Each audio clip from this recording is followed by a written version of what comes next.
Suzanne Aubert was born in a small village just outside of Lyon in 1835. She was born into a family where she's the only daughter and the 3 brothers. And this is post-Revolution France. It's not long afterwards. So that there had been a change towards the church in the whole countryside. Her family were Catholic. Her mother, her grandmother particularly so. The rest of the family, I think, came to church for baptism, weddings, funerals, etc. But it was from her grandmother that she learned a deep love of the poor. They would have been a middle-class family. People came to the poor came to the door, and there was quite a bit of poverty around. And she was shown how to take the food to the poor. And one day she was criticised by her grandmother because she had not curtsied respectfully enough as she gave the food. And she learnt from her grandmother that the privilege of helping the poor, and to see that in anyone particularly who was poor, the face of Christ. And this became a central point then later when she worked in New Zealand and formed the Sisters of Compassion.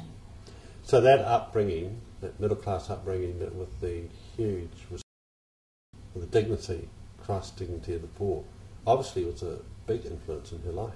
Yes, it was an immense influence in her life. And another influence, that one of her brothers was born disabled and died young. And again, that had an influence later when she came to New Zealand, or in the later part of her life, when she worked and taught her sisters to work with people who were handicapped. So how did her life journey take her from France to, first of all, to Auckland, New Zealand?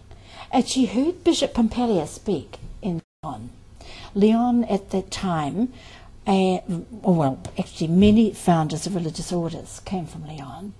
It seemed to be a centre of Catholic life, and Bishop Pompallier came to Lyon several times and spoke of the Pacific and New Zealand and of the mission there of Maori. And Suzanne Aubert was very interested in what he was saying. She wanted to become a religious, late teens or early 20s, and her father would not allow it. He said to him she would stay till she was 25. She knew that Pompallier was back and up in one of the northern ports.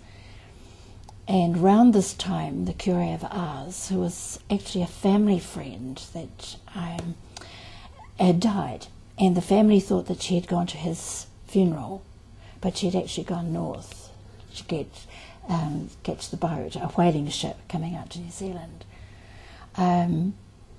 It was a huge rift for her, because she loved her family and she loved her father.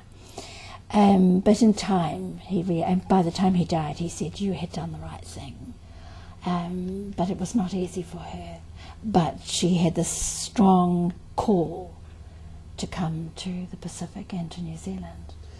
So she set out under the guidance of Bishop Pompallier? Yes, he had several people with him who were to come to the new mission, and he taught them Maori on I think it was the General Teste, the boat, the whaling ship coming out. And so that eventually she became a very fluent Maori speaker and wrote a Maori dictionary and prayer book, was able to help many other missionaries coming after her with the language, so that French and then Maori, English was her, I'm going to say English was her third language, but actually she was well educated and had several European languages. But for working in New Zealand, English was her third language.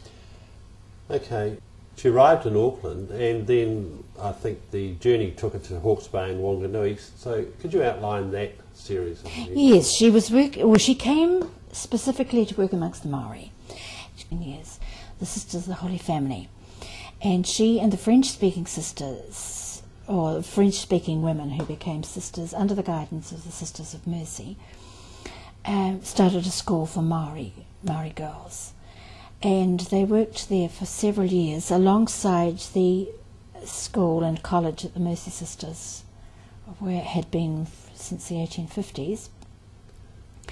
And Peata, a woman from the north, joined her and was instrumental in helping her to not only understand more about the Maori people, but also taught her about the herbal remedy, and very important later when she worked in the Hawke's Bay.